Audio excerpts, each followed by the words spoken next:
62% of Americans are living paycheck to paycheck. And as a result, more people have a side job. As of February, Lending Club had a survey that showed that 62% of all U.S. adults were, in fact, living paycheck to paycheck. That's up from 60% a month earlier, so it's starting to nudge the wrong direction.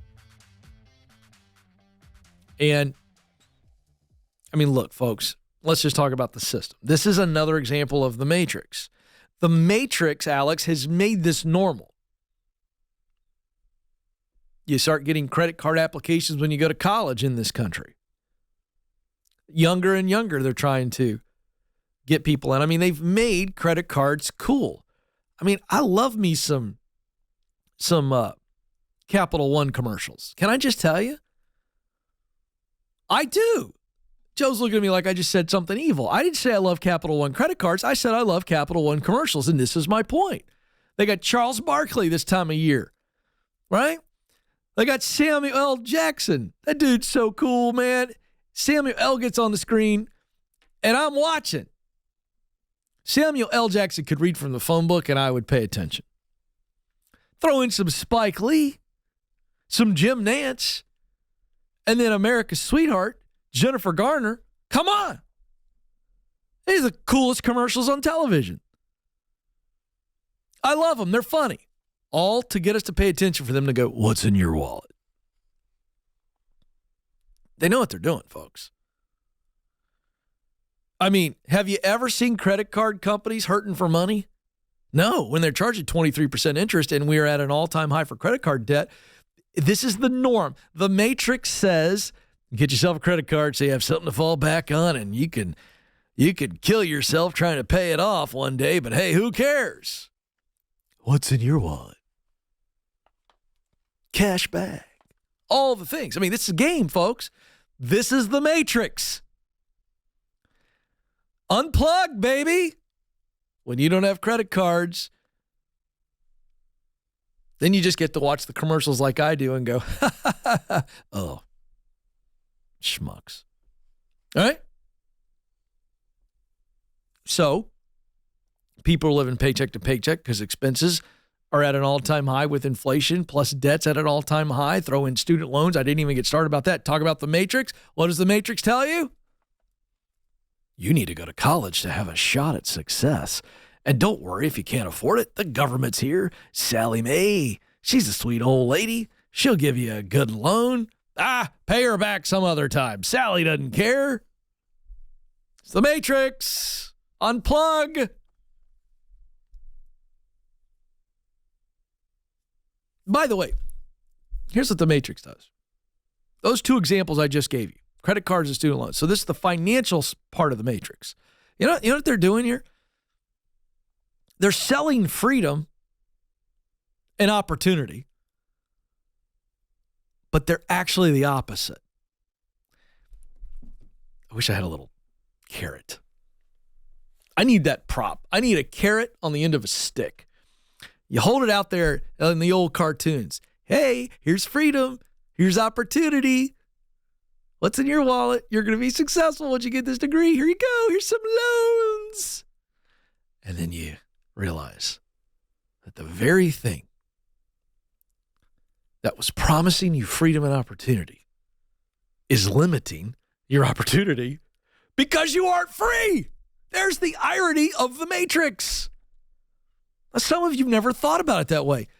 But what if you just started to go, wait a second, all those credit card companies and banks are making big money. And who are they making it on the backs of? Everyday people that are living paycheck to paycheck. So how about all you young people that are all like, I don't want to work for the man. That's not fair. How about you turn your angst and your anger and your protest towards the people that have built the Matrix that you're stuck in? And it's the evil financial guys that are dangling debt as your road to freedom and opportunity. Somebody's got to say it. So, that was a bit of a rabbit trail, but I thought it was fun. I shared the 62% of Americans living paycheck to paycheck because that has created a rise, and this is a good thing. This is the good part. Americans are going, wait a second. They may not realize there's a matrix, but they go, something's not right. And they're going, I want a side hustle because I got to make ends meet. I can't live paycheck to paycheck anymore. Or in some cases, I got to get the side hustle just to make it paycheck to paycheck due to inflation and debt. So they're at least trying to do something about it. And I say, good for you. More on that and what you need to do next to get out. But 44% of Americans now have a side hustle amid inflation. This is a 13% jump, Alex, compared to 2020. So 13% more of Americans are going, I need a side hustle. Now, we've talked about this on the program that right now in the American economy, if you need a side hustle, you kind of have to be a despicable moron not to get a side gig. You got to be unlikable or stupid or both. Because if you want to make some side money right now in a part-time job or in this gig economy that also makes freelancing very attractive. We've talked about this listen, you got a skill right now. You can write code. You can make some nice money during the day.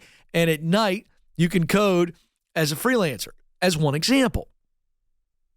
Okay? The opportunity is huge right now. Companies can't hire people, can't find people. So, the side hustle is a good move.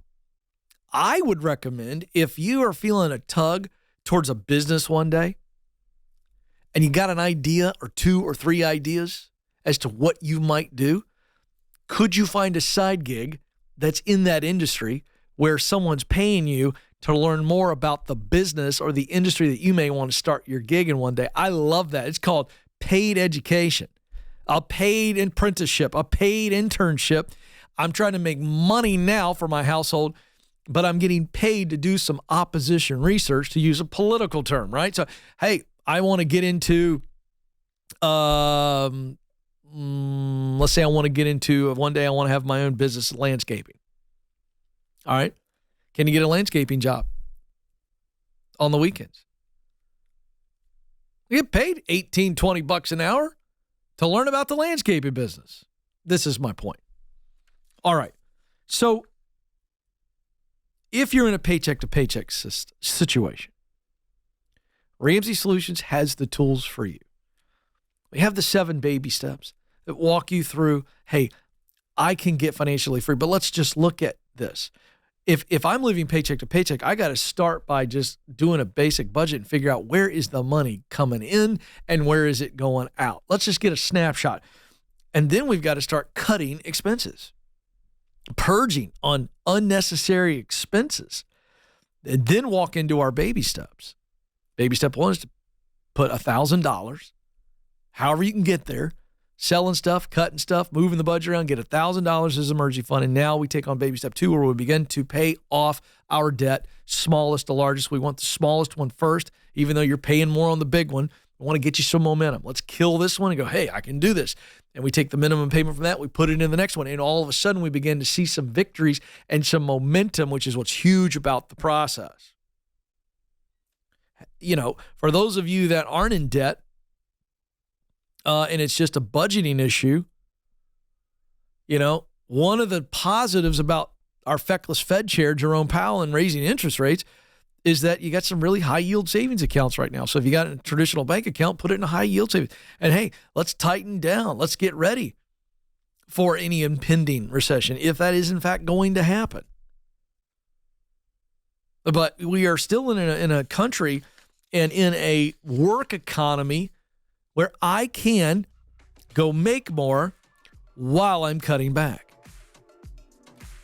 It's possible. This is just about clear focus on why I'm paycheck to paycheck and what I need to do about it, and then the discipline to do it. You can do this, and I'm all for a side hustle. Let's get after it.